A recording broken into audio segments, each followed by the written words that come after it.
Hello friend, જય માતાજી, જય શ્રી કૃષ્ણ. સ્વાગત છે તમારું મારા કિચનમાં. આજે આપણે બનાવશું મકાઈની ચટપટી ચાટ.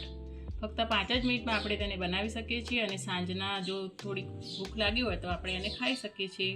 તો ચાલો એને બનાવવાની શરૂઆત કરીએ. તો એના માટે મેં 2 મકાઈને કુકરમાં બાફીને એના દાણા અલગ કરીને રાખ્યા છે. તો ચલો આપણે એને બનાવવાની શરૂઆત કરીએ. તો સૌ પ્રથમ આપણે પહેલા થોડું બટર નાખીશું.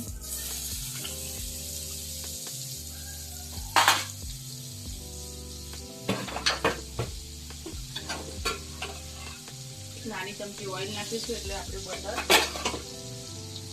બળી નાખીશું.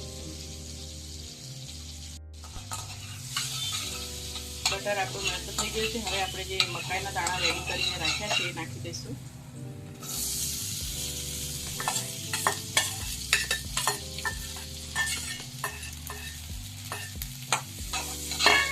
મિનિટ માટે આને સાંતળી લઈશું આપણે.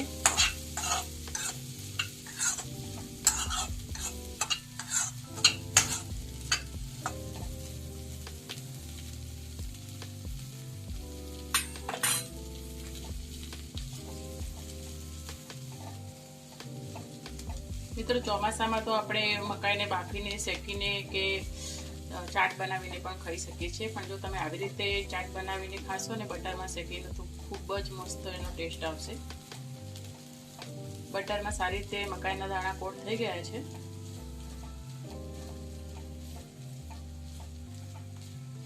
હવે આપણે એમાં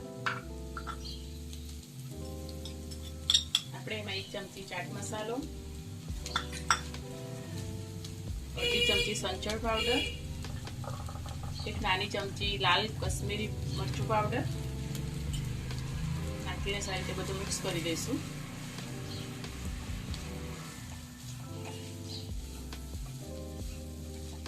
મીઠું મેં બાફવામાં નાખ્યું હતું એટલે તમારે સ્વાદ પ્રમાણે મીઠું નાખવાનું.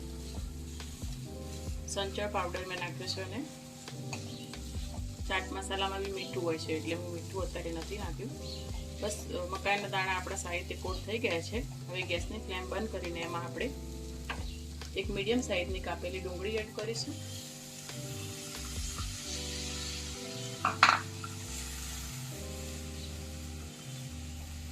ડુંગળીને આપણે આવી રીતે તેલમાં વધારે નથી સાંતળવાની, થોડો એનો ટેસ્ટ ક્રન્ચી રહે એ રીતે આપણે રાખવાનું છે. એટલે ગેસની ફ્લેમ બંધ કરીને પછી જ નાખવું. 1 મીડિયમ સાઈઝનું કાપેલું 1 ટામેટું નાખીશું.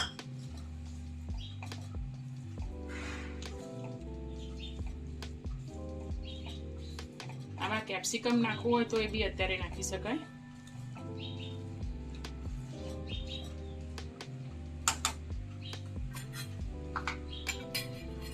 થોડી કોથમીર આપણે એમાં એડ કરીશું.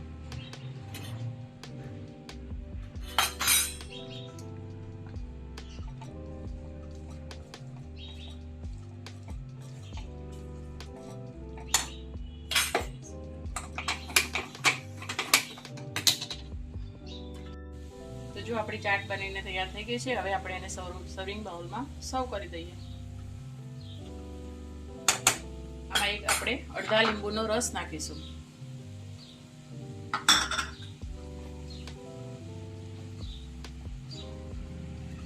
બસ ફક્ત 5 જ મિનિટમાં બની જાય છે આ ચાટ. અને જ્યારે સાંજે તમને થોડીક એવી હળવી એવી ભૂખ લાગે તો તમે આવું મકાઈની ચાટ બનાવીને ખાઈ શકો છો. ચાલો આપણે એને હવે સર્વ કરીએ. તો મિત્રો, ગરમા ગરમ મકાઈના ચાટમાં મેં ઉપરથી થોડું ચીઝ છીણી લીધું છે. અને મારી રેસીપી જો તમને ગમી હોય તો મારા વિડીયોને લાઈક કરજો, શેર કરજો અને મારી ચેનલને સબસ્ક્રાઈબ કરજો. ફરીથી મળી એક નવા વિડીયોમાં. ત્યાં સુધી જય માતાજી, જય શ્રી કૃષ્ણ.